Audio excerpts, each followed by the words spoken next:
Hello everyone. Today we are going to discuss about geothermal energy. ఈరోజు మనం ఇందులో మాట్లాడుకునేది ఓన్లీ ఇంట్రడక్షన్ పార్ట్ మాత్రమే. ఇంట్రడక్షన్ జియోథర్మల్ ఎనర్జీ అంటే ఏంటి, దాన్ని ఇంట్రడక్షన్ ఎలా యూజ్ చేస్తాం అనేది ఈ వీడియోలో మనం మాట్లాడుకోబోతున్నాం. జియోథర్మల్ ఎనర్జీ అంటే జియో అంటే భూమి అని చెప్పొచ్చు అండి. భూమికి సంబంధించిన, థర్మల్ అంటే ఉష్ణ శక్తి. జియోథర్మల్ అంటే జియోథర్మల్ అనేది భూ ఉష్ణ శక్తి అని కూడా మనం తెలుగులో చెప్పుకోవచ్చు. So what is the geothermal energy? Geo అంటే భూమి, థర్మల్ అంటే ఉష్ణం, హీట్ అని చెప్పాను. అంటే జియోథర్మల్ ఎనర్జీ అంటే భూ ఉష్ణ శక్తి. ఇట్ ఈస్ సింప్లీ చెప్పాలంటే ఏ అయితే హీట్ ఎనర్జీ ఉందో భూమిలోని, ఆ ఎనర్జీని జియోథర్మల్ ఎనర్జీ అని మనం చెప్పుకోవచ్చు.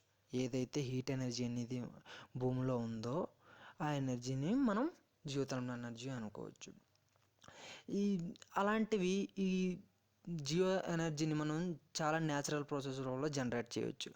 ఒకటి, heat from the planet when the planet formed and accreted which has not yet been lost.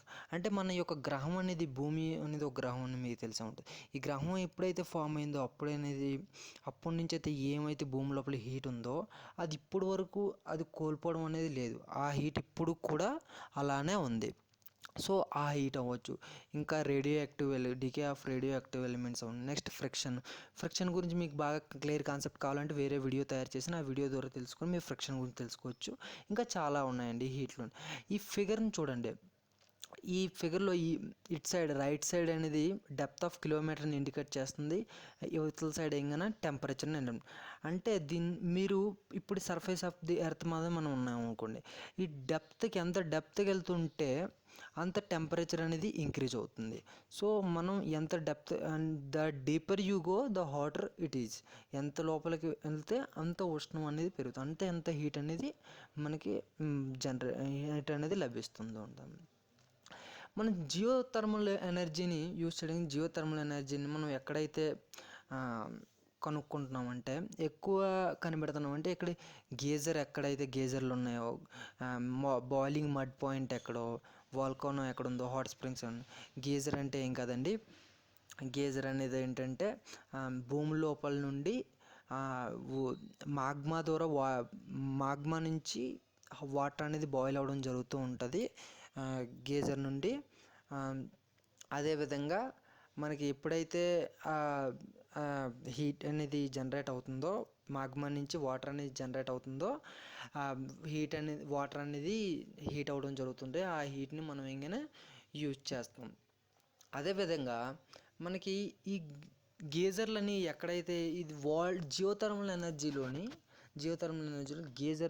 Geyser అయితే మనం ఎక్కువ దీన్ని లార్జెస్ట్ జియోథర్మల్ ఫీల్డ్ అని మనం చెప్పుకోవచ్చు గేజర్ని.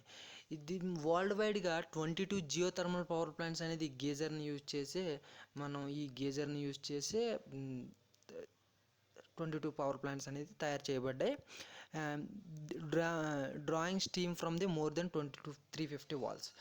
మనం 350 వెల్స్ కన్నా ఎక్కువ మనం స్టీమ్ని మనం గేజర్ని యూజ్ చేసుకొని చేయొచ్చు. ఇది లొకేట్ అయ్యి ఎక్కడ ఉందంటే మాయాకమాస్ మౌంటైన్స్లోని, శాన్ ఫ్రాన్సిస్కోలోని, కాలిఫోర్నియా యునైటెడ్ స్టేట్స్లోని దీని మెయిన్ ప్లాంట్ అనేది ఉందండి. నెక్స్ట్ వచ్చి బాయిలింగ్ మడ్ పాయింట్ వచ్చండి, ఎక్కడైతే మీరు చూసే ఉంటారు బాయిలింగ్ ఎక్కడైతే కొన్ని మడ్ ఏరియాలోని మడ్ అనేది బాయిల్ అవుతూ ఉంటుంది. దాని అది బబుల్స్ లాగా రావడం పైనుంచి. ఈ ఫిగర్ని చూస్తే మీకు క్లియర్గా అర్థమవుతుందని నేను అనుకుంటున్నాను. దీంట్లో బాయిల్ మడ్ పాయింట్ చూపించండి. నెక్స్ట్ వాల్కానో కూడా సేమ్ అండి. అంటే వాటర్ అనేది రాక్స్ ఉంటాయి కదండి, రాక్స్ అంటే రాయిలు. భూమి లోపల ఉన్న మాగ్మా నుంచి రాక్స్ అనేది హీట్ అవ్వడం జరుగుతుంటుంది. ఆ హీట్ అయిన రాక్స్ పైన ఉన్న వాటర్ అనేది హీట్ చేయడం జరుగుతుంది. ఆ హీట్ అయిన వాటర్ అయినా మనం బయటికి తీసుకొచ్చి దాన్ని జియోథర్మల్ ఎనర్జీ కింద హాట్ వాటర్ని యూజ్ చేసుకుంటాం. హాట్ స్ప్రింగ్స్ మన భారతదేశంలో హిమాచల్ ప్రదేశ్ లో మణికరణ్ అనే ప్లేస్ ఉందండి. అక్కడ హాట్ స్ప్రింగ్స్ అనేవి ఉన్నాయి. హాట్ స్ప్రింగ్స్ అంటే లోపల ఉన్న మాగ్మా లావా అనేది హీట్ అవడం వల్ల దానిపైన ఉన్న రాక్స్ హీట్ అయ్యి దానిపై లేయర్లో ఉన్న వాటర్ని హీట్ చేసి ఆ వాటర్ని మనం ఎలక్ట్రికల్ ఎనర్జీ కింద యూజ్ చేసుకోవచ్చు, హౌస్ హోల్డ్ కింద యూజ్ చేసుకోవచ్చు. ఇంకా చాలా జియో థర్మల్ ఎనర్జీల గురించి ఇంకేంటంటే మీరు ఈ ఫిగర్ని చూడండి.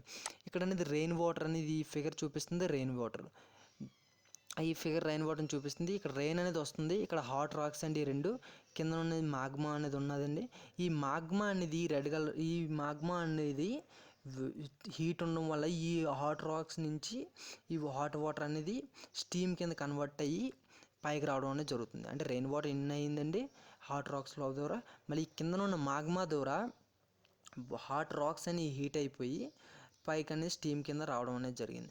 ఈ హాట్ రాక్స్ నుంచి ఎలా రావడం అంటే ఈ హాట్ రాక్స్ యొక్క మెయిన్ ఫంక్షన్ ఏంటంటే ఇక్కడ ఈ హాట్ రాక్స్, ఈ పెద్ద పెద్ద హాట్ రాక్స్ వేడివేడిగా ఉన్న రాయిలు అని చెప్పుకోవచ్చు అండి. రాక్స్ అంటే దీంట్లో పర్మియబిలిటీ అనేది అలౌడ్ ఉందండి. పర్మియబిలిటీ అంటే పర్మియబుల్ అంటే అలౌ చేయడం, అంటే హాట్ స్టీమ్ కానీ హాట్ వాటర్ని కానీ లోపల ఒక కింద పోర్షన్ నుంచి మీద పోర్షన్ పర్మిట్ చేయడం, అంటే పర్మిషన్ ఇవ్వడం, అలౌ చేయడం అంటే రాక్స్ నుండి హాట్ స్టీమ్ గ్యాస్ అని వెలువడడం అనేది జరుగుతూ ఉంటుంది. ఎందుకంటే దాంట్లో హాట్ రాక్స్లో కొంచెం చిన్న చిన్న పోరస్లు ఉంటాయి. మనం ఎక్కువ జియో థర్మల్ ఎనర్జీ రిజర్వాయర్స్ని దేని ద్వారా డిస్కవర్ చేసామంటే టెస్టింగ్ ఆఫ్ ది సాయిల్ అండి.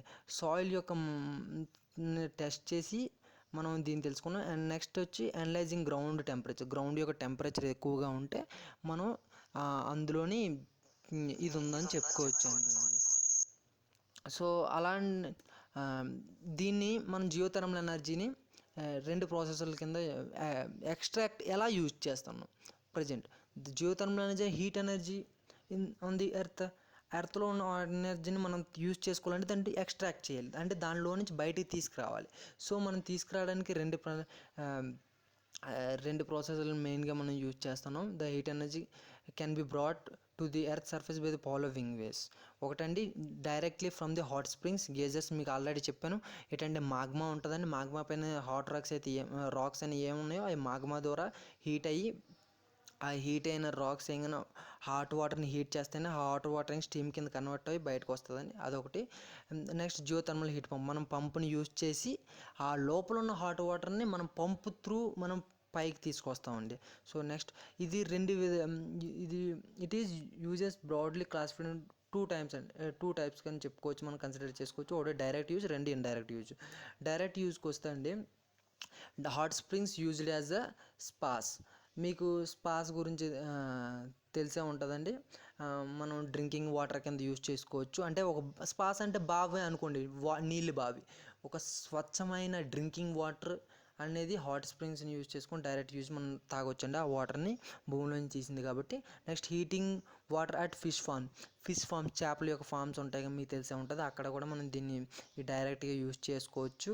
ప్రొవైడ్ హీట్ ఫర్ బిల్డింగ్స్ ఏదైనా హీట్ అయిన అవసరం అయితే మనం దీని నుంచి వాడుకోవచ్చు. నెక్స్ట్ రైజింగ్ ప్లాంట్స్ ఇన్ గ్రీన్ హౌస్లో plants geothermal energy and use చేసుకోవచ్చు. మనం పొల్యూషన్ ఫ్రీ కాబట్టి మనకి ఇది చాలా ఉపయోగం. గ్రీన్ హౌస్కి ఎటువంటి ఎఫెక్ట్ అనేది ఉండదు. ఇంకోటి ఏంటంటే ఇది కోల్ పవర్ ప్లాంట్స్ అవి ఉంటాయి కదండి, బొగ్గుకు సంబంధించి nuclear power plants, thermal power plant అయింది. ఇలాంటి పవర్ ప్లాంట్స్ వల్ల ఏంటంటే గ్రీన్ హౌస్ ఎఫెక్ట్ అయి ఉంటుంది. కానీ ఇది మాత్రం మంచిదండి. ఇది పొల్యూషన్ వంటిది ఎటువంటి క్రియేట్ చేయదు. ప్రొవైడ్ హీట్ టు ఇండస్ట్రియల్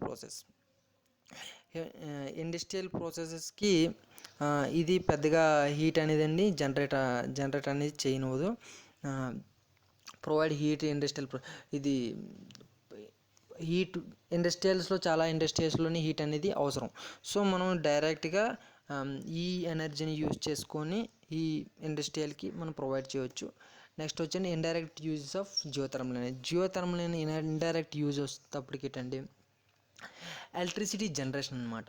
అంటే ఎలక్ట్రిసిటీని మనం జనరేట్ చేయవచ్చు. ఎలా జనరేట్ చేయవచ్చు అనేది ఈ ఫిగర్ని చూడండి. ఈ ఫిగర్లో కిందన అనేది ఇది భూమి యొక్క ఫిగర్ అనుకోండి. ఇందులోనే మాగ్మా ఉందండి. ఇక్కడ మాగ్మా ఉన్నాయి, దానిపైన రాక్స్ హీటెడ్ బై మాగ్మా. ఇది రాక్స్ అండి. ఇక్కడ హీట్ మాగ్మా యొక్క టెంపరేచర్ మినిమం 1200 degrees పైనే ఉంటుందండి. సో ఇది మినిమం టెంపరేచర్ అండి. ఇంకా మేబీ ఎక్కువే ఉండొచ్చు. మినిమం టెంపరేచర్ 1200 degrees సెంటీగ్రేడ్ ఉంటుంది. ఆ హీట్ వల్ల రాక్స్ అని హీట్ అవుతాయి. రాక్స్ హీట్ అయ్యి అంటే వాటర్ హీట్ అవుద్ది. ఆ వాటర్ని మనం స్టీమ్ వెల్స్ అని ఇక్కడ చూడండి, ఈ ఫిగర్లో వెల్స్ అనేది మనం సో ఆ వాటర్ని, ఈ హాట్ వాటర్ అనేది స్టీమ్ కింద కన్వర్ట్ అయ్యి ఆ స్టీమ్ నుంచి ఏమైనా డైరెక్ట్గా కనెక్ట్ అయ్యింది టర్బైన్కి అండి. ఈ స్టీమ్కి అనేది ఒక క్యారెక్టర్ ఉంటే ఎక్స్పాండ్ అవుతుంది అండి. ఎక్స్పాండ్ అయ్యి టర్బైన్ని తిప్పుతుంది. టర్బైన్ ఎప్పుడైతే రొటేట్ అయ్యిందో ఎలక్ట్రిసిటీ పవర్ అనేది జనరేట్ అవుద్ది. సో ఈ టర్బైన్ యొక్క షాఫ్ట్ జనరేటర్ యొక్క షాఫ్ట్ కనెక్ట్ అయ్యింది. సో జనరేటర్ ద్వారా ఎలక్ట్రిసిటీ అనేది జనరేట్ అవుద్ది. సో ఇక్కడ కాస్త ఇక్కడైతే వెళ్ళింది, స్టీమ్ వెళ్ళింది, ఇక్కడ మళ్ళీ వాటర్ కింద ఫామ్ అవుతుందండి. వాటర్ కింద ఫామ్ అవ్వడంటే స్టీమ్ పార్టికల్స్ కొంచెం లాస్ ఉంటుంది కదా, మళ్ళీ దాన్ని ఏం చేస్తామంటే మళ్ళీ దాన్ని ఇందులోకి మళ్ళీ రిటర్న్ చేసేస్తామండి. స్టీల్ రాక్ ఎక్కడైతే వాటర్ ఉందో అక్కడ వరకు రాట్ చేస్తాం, మళ్ళీ అది మళ్ళీ హీట్ అయ్యి మళ్ళీ స్టీమ్ కింద కన్వర్ట్ అయ్యి అలా వెళ్తాయి. ఇది ఒక సైక్లిక్ ప్రాసెస్ అని మనం చెప్పుకోవచ్చు. Thank you. ఈ వీడియోలో మీకు జియోథర్మల్ ఎనర్జీ అంటే ఏంటో తెలిసిపోయిందని నేను అనుకుంటున్నాను. మీరు ఒకవేళ ఈ వీడియో కానీ నచ్చినట్టయితే లైక్ చేయండి, subscribe my channel. Thank you.